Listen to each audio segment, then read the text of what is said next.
Guy Benson with townhall.com. Delighted to be joined by Senator John Cornyn of Texas, and he's also the NRSC chairman this cycle and last cycle, trying to elect a Republican Senate. Thank you so much for being here, Senator. Hey, it's fun to be with you. Well, look, we've been talking to a lot of folks throughout this CPAC conference about the many issues that you all are facing in the United States Senate under the leadership of Harry Reid, whether it's violations of longstanding precedent when it comes to minority rights in the Senate, whether it is ignoring the Constitution on so-called recess appointments, whether it's completely ignoring and abdicating legal responsibility to construct and pass a budget. I mean, the list is long. It is. And as long as Harry Reid, Dick Durbin, and Chuck Schumer are running the show, I think we can expect more of the same, which is why talking to a lot of grassroots activists here at the conference, hearing from our readers all the time, as important as it is to beat President Obama in the fall, electing a Republican Senate is crucial. You're overseeing the effort. So I was wondering, can we run through a couple of these races? Absolutely. Sure. Glad to do it. It's, as you know, the landscape is pretty favorable for Republicans this time. 33 seats overall up for re-election, which is always true every 2 years.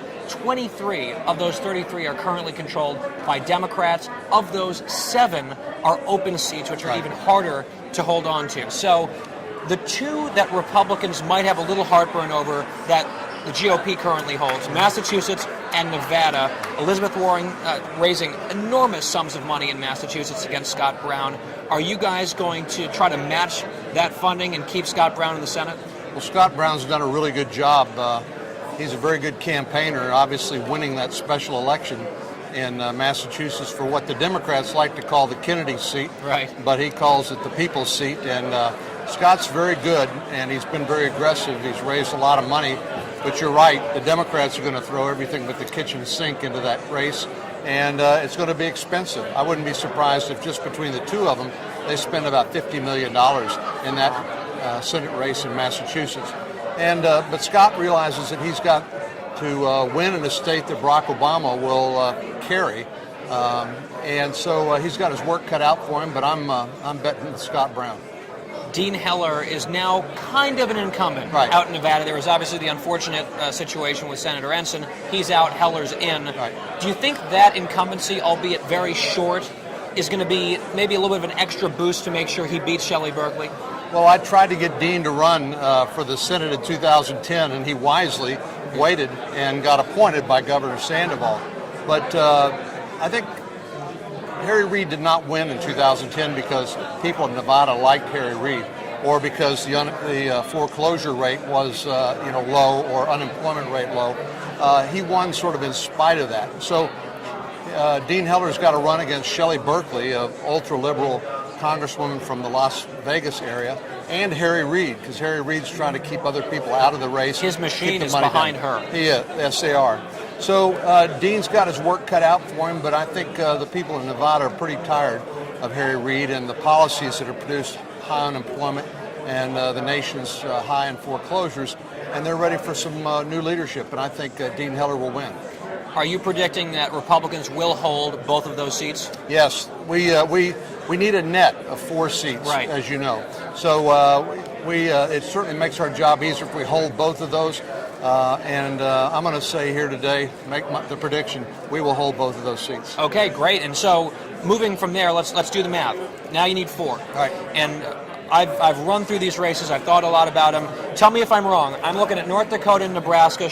Virtually sure bets. Those are pickups, yes? Yeah, in Nebraska, we got a gift when Ben Nelson decided not to run again. We have a primary there. But when Bob Kerrey, the liberal former senator who lives in New York now, decided not to run, we got a pass there. So Nebraska looks very good. North Dakota, which originally looked kind of like a layup for Rick Berg, has gotten to be a competitive race because Heidi Heitkamp, the former attorney general of that state, is running. So Rick's going to win, but he's got his work cut out for him, and he'll be going up on television talking about his positive message and fighting the Obama agenda while he's serving in Congress as a United States Congressman. The next step down, you've got Virginia, my current home state, open seat, obviously. George Allen, Tim Kaine. Tim Kaine, former DNC chair, cheerleader for Obama. Right. It'd be an interesting race. That's the open seat. The next two, both incumbents, Montana, Jon Tester, Missouri, Claire McCaskill. What are you seeing in terms of polls early? Are those two incumbents in the deep trouble that a lot of us think they are?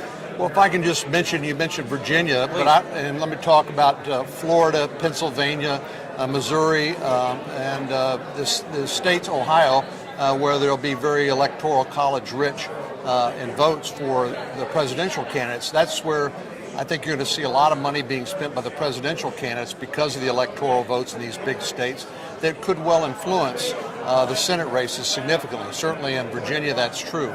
But you mentioned Montana, where Denny Rehberg, who's been elected many times as the at-large congressman there, running against one-term Senator Jon Tester.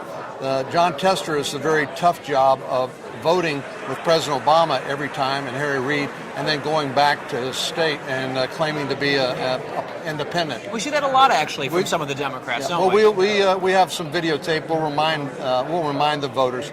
Claire McCaskill's in deep trouble in Missouri, a state that President Obama didn't carry in 2008, and he's certainly not going to carry it this time. We have the challenge of a three-way primary there to see who the strongest candidate's going to be to take on Claire McCaskill, but I feel very optimistic about our chances of winning in Missouri. You mentioned Pennsylvania, which was way down on my list. Right. Is Senator Casey vulnerable in your view? Because a lot of people write him off as safe. Well, it's hard predicting this far out. The press now is saying, well, because Obama's gotten a couple of point bump in his approval rating, that now, this election's over. Right, it's February. It's far from over, and we don't even know who the Republican nominee is going to be yet. So I think even the Congressional Budget Office and the chairman of the Federal Reserve, Ben Bernanke, have made it pretty clear that our economy is going to still be in very serious trouble by the end of this year. Unemployment rate is still going to be very high. So this election, I believe, will be a referendum on President Obama and his failed policies and his enablers who've made it possible for him to keep a boot on the neck of the private sector and slow down economic growth, which is where we look to depend on job creation. So I think any incumbent who's been an enabler of President Obama's is going to be in trouble. Two of those enablers are again in the Midwest, Michigan, Debbie Stabenow, and then also an open seat in Wisconsin with Herb Kohl retiring. Those states were trending red in 2010. Do you think those are possibilities for pickups? Well, I do. Wisconsin's going to be interesting because with the recall election for Governor Walker, I think that's going to suck a lot of the oxygen out of the political atmosphere and money. And there's still at least three people, I think, in the race for the primary there, which will be held in August. So once the primary is over, there'll be a sprint to November. And the Democrats will nominate the single most liberal person they possibly could, Tammy Baldwin, who's out of sync with the people of Wisconsin. She's a Madisonite. I think that's a great opportunity for us. Michigan is a little bit more of a challenge, but we've got a good primary there between Clark Durant and Pete Hoekstra. And once we get that primary resolved, then we can focus on Debbie Stabenow, again, one of Obama's principal cheerleaders and enablers. So we've gone through a lot of the races that people tend to really chat about. Mm-hmm. Are there one or two dark horse Senate races that you think, just you want to put some folks on notice, these are possible targets for Republicans in 2012? I think New Mexico is one of those. Lieutenant Governor John Sanchez just decided to get out of that primary, but there's still a contested Republican primary in that race. And then there's a contested Democratic primary. But that's a state that, depending on how the winds blow come November, could be an opportunity for us there. And then there's a unique race in Hawaii. I say unique because we were able to successfully recruit Linda Lingle, the former Republican governor, who is the only Republican who could win that seat. But think about the challenge. This is a state that President Obama claims is his home state, and it's very blue. And so Linda Lingle is going to have to get people who vote for Barack Obama to switch and vote for her for the Senate. But she did it. She successfully was elected twice as a Republican governor in that blue state. So that's one to keep your eye on. And at the very least, you can force your counterpart, Patty Murray, to spend some money there that she probably doesn't want to spend. Well, that's my philosophy is if we can win it, let's win it. If we can't win it, let's contest it and make them spend their money. Two last questions, shifting gears a little bit. One last on the NRSC. There's still, I think, a bitter taste in some conservatives' mouths over the Charlie Crist, Marco Rubio fiasco. I know you've been asked about this forever, but whenever you guys put out great videos regularly, I'll post them, I'll get comments and emails. I'm not giving a dime to the NRSC because of what they did to Marco Rubio. Going with Charlie Crist, I understood some of the reasons why you did it. You've since said that you learned your lesson there. Yeah. When you say you've learned your lesson, just to remind people who might be hearing it for the first time, what was the lesson and how'd you learn it? Why? Well, it was a mistake. And people understood. I really tried to get Jeb Bush in that race, and he turned me down. And I looked around the state, and I thought, who's the most popular Republican? Well, it was the governor. And little did I know that he was basically an empty suit, and he ultimately would switch to an independent.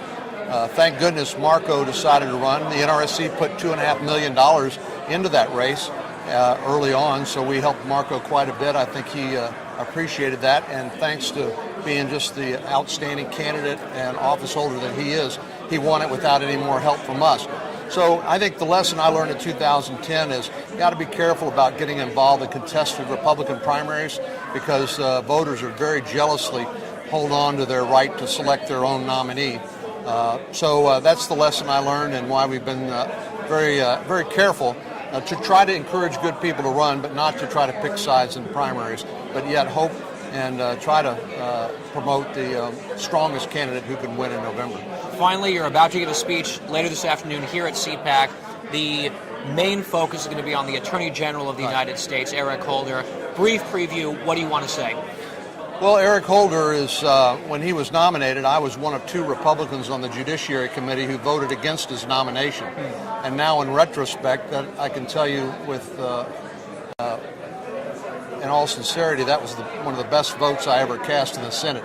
He's been a tremendous disappointment. You can start with Operation Fast and Furious, walking 2,000 guns into Mexico into the hands of the drug cartels, guns that were found at the scene of the death of Brian Terry, a U.S. Border Patrol agent, yet Holder acts like it's not his responsibility. He's not even particularly curious about how that happened, and certainly not held anyone accountable. And then there's the other instances where Holder released interrogation memos to our enemies so they could find out interrogation techniques that successfully extracted actionable intelligence. And then he threatened to prosecute CIA interrogators who had previously career Justice Department employees had said, don't, there's no case to be made here. And then there are things like him refusing to defend DOMA, the Defense of Marriage Act, while he has no problem about defending the president's unconstitutional overreach in Obamacare or these recess appointments that were made, I believe, in an unconstitutional fashion. So I think it's an opportunity to remind people about Eric Holder's record. This is a man who President Obama said he has complete confidence in, and I'm going to see if the audience here today has complete confidence in Eric Holder's record. I wonder what the verdict might be. Senator John Cornyn of Texas, thank you so much for stopping by. Enjoyed being with you. And thank you for watching.